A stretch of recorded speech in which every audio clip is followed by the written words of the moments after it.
नमस्कार दोस्तों, स्वागत है आपका एक बार फिर से हमारे इस चैनल अच्छी बातें पर। दोस्तों, इस वीडियो में हम सुनेंगे ठाकुर जी महाराज के द्वारा बताए गए बहुमूल्य बातें और उन बातों को अपने जीवन में उतारने का पूरा प्रयास करेंगे। दोस्तों, चैनल पर पहली बार आए हैं तो चैनल को सब्सक्राइब कर लीजिए और वीडियो देखने के बाद अच्छी लगे तो लाइक करके कमेंट बॉक्स में राधे राधे लिखना ना भूलिएगा। जय श्री कृष्णा, राधे राधे। भगवान श्री कृष्ण की कृपा आप पर सदैव बनी रहे। चलिए दोस्तों, वीडियो शुरू करते हैं। कलयुग में मलिनता की प्रधानता रहेगी। शरीर अपवित्र, शरीर को सजाने में प्रियता है, लेकिन पवित्रता क्या है ये ज्ञान नहीं है। शौचाचार की पवित्रता का बिल्कुल ज्ञान नहीं, बस सजाने की प्रियता है। बाहर से चिकना दिखना चाहिए, लेकिन वो पवित्र है कि नहीं उसको ज्ञान नहीं है। बिल्कुल पता ही नहीं शौचाचार का, पशुवत आचरण है। देखने को मिलते हैं खड़े खड़े लघु शंका कर रहे हैं, मुंह में बीड़ी ऐसे, वही जनेंद्री को छुआ ऐसे कर, ना हाथ धोना, ना आचमन करना, ना पैर धोना, बिल्कुल पशुता का आचरण है। भला पवित्र शरीर है तो मन तुम्हारा पवित्र कैसे हो सकता है? तुम्हारे आचरण पवित्र है, तुम्हारा शरीर पवित्र है। शौच गए वैसे ही, जैसे हाथ धोया उससे साबुन बस ऐसे निकल पड़े कपड़ा, वैसे सब अपवित्र, पूरे घर में वो पूरा घर अपवित्र। तो समझते हैं कि हम बहुत स्वच्छ, बहुत वीआईपी हैं। वीआईपी का मतलब बहुत अपवित्र हैं, उनको एक ज्ञान नहीं। और एक रंग चढ़ा है नए समय में, जूता मोजा पहनकर भोजन पा रहे हैं। देखो कैसी, अरे साधारण आदमी जिसको कोई शास्त्र से मतलब नहीं, किसान आदमी जो हाथ पैर धो करके पीढ़ा पे बैठ करके भोजन पाने जाए, इतनी पवित्रता तो हमने गांव में देखी है। बिल्कुल शास्त्र नहीं जानते, कुछ नहीं, पर भोजन पाना है तो हाथ पैर धोए और लकड़ी के पीढ़ा में बैठ के और जय भगवान हाथ जोड़ करके जमीन पर बैठ के भोजन पाए। आज चाहे वो चमड़े का जूता हो, चाहे ध्यान रखना, चमड़े की बेल्ट पहनने वाला और चमड़े के जूता पहनने वाले को गौ हत्या का पाप लगता है। अगर वो इन पशुओं से जो चमड़े निकाल कर निर्माण किया जाता है, जूता बेल्ट आदि, ये जो गृहस्थी जन इनका प्रयोग करते हैं तो उसे गौ हत्या का दंड मिलता है, क्योंकि आप पहनते हैं, उसमें आप सहयोगी हुए, आप उसको प्रोत्साहन बढ़ा रहे हैं गौ हत्या का। ये अब वही सब पहने, वही सोच में कपड़े पहने हैं, वही भोजन में कपड़े पहने हैं, साधना होगी, पवित्रता ही नहीं जानते हैं। लघु शंका करने के बाद यदि आपने जनेंद्री का प्रक्षालन नहीं किया, हाथ नहीं धोया, चरण नहीं धोए, आचमन नहीं किया, तो आप तो अपवित्र हैं। अरे लघु शंका की क्या है, शौच होने के बाद नहीं, विचार बिल्कुल शून्य हो गया है, बस शरीर आराम, पशु की तरह शरीर आराम। क्या शरीर आराम रहेगा? जब तुम्हारा शरीर अपवित्र है तो आचरण अपवित्र होंगे तो पाप बनेगा, पाप से तुम्हें शरीर को दुख भोगना पड़ेगा। बिल्कुल समझ खत्म होती चली जा रही।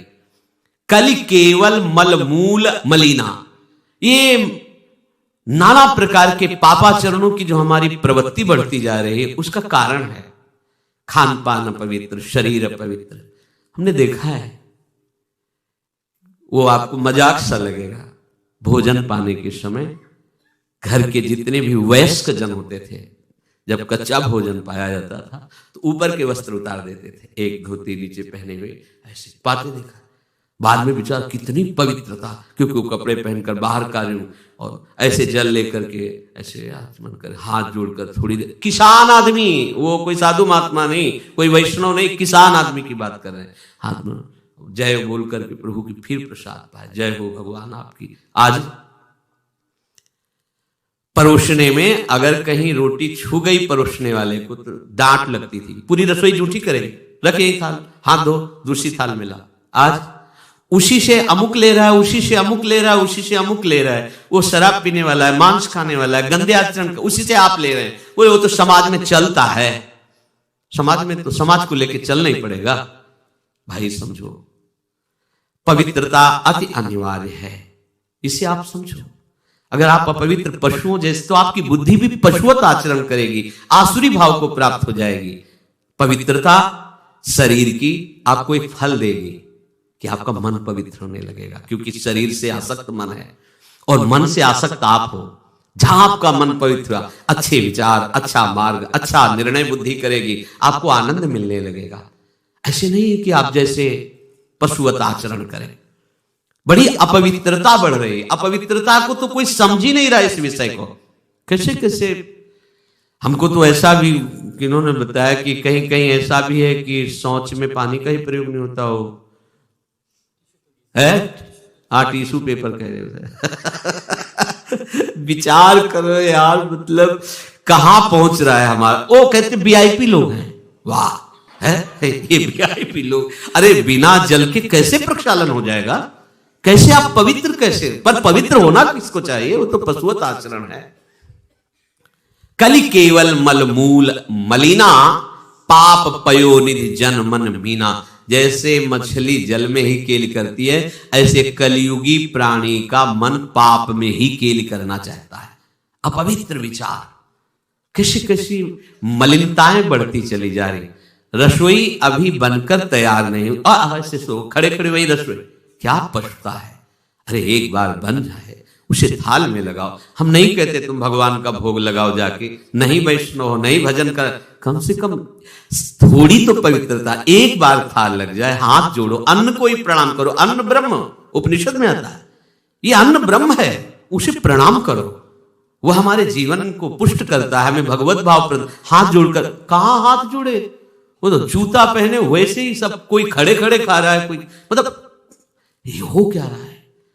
हमने देखा है पहले बारात आती थी तो पट्टियां बिछाई जाती थी, गोबर से जमीन लिपी होती थी, दो आदमी पात्र ले खड़े, सबके हाथ पैर धुलाए, सब बैठ गए, फिर सबको परोसा, माताएं मंगल गीत गा रही, परोसा जा। कितना पवित्र होता था। आज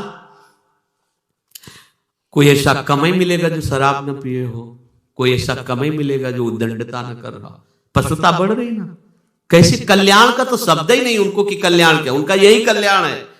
बस जनेन्द्री रसेंद्री की तृप्ति होती रहे, उतना ही वो सब कुछ समझते हैं। गोस्वामी जी कह रहे ये नाम कामतरु है, सब कामनाएं पूर्ण करने वाला है, और ये काल का भी काल है। देखो नाम अगर जिह्वा पे विराजमान है तो अपवित्र पवित्रो वा सर्वावस्थांगतोपि वह यह स्मरेत पुंडरीकाक्षम सवायाभ्यंतर शुचि। बाह्य और अभ्यंतर से पवित्र। पर यदि आपने सदाचार का पालन नहीं किया, शौचाचार का, तो नाम में रुचि होगी नहीं, ध्यान रखना। अगर कोई ऐसे नाम में रुचि, जब मनाया मुझ उठाया, जब मनाया, कैसी कैसी पशुता है, चिड़िया की तरह चुनते रहते हो। अरे एक बार, दो बार, तीन बार एक अपने भोजन का समय निश्चित करो, थोड़ा शांति से बैठकर भगवत भाव में आकर तब भोजन पाओ। वैसे ही आपका भाव बनेगा जैसा भोजन आपका है। पाते समय जिन भावों से आप युक्त हैं, लोग चिंतित रहते, परेशान रहते। क्यों? क्योंकि भोजन पाते समय परेशान थे, तो अब वो भोजन का जो रस है ना, वो केवल परेशानी पैदा करेगा। मान लो हमारी बात, ये निश्चित बात, भोजन के समय सारी चिंताओं को छोड़ो, आनंदमय होकर भोजन प्रसाद में भगवत भाव से पाओ। वो भोजन ऐसी बुद्धि पैदा करेगा, आप आनंद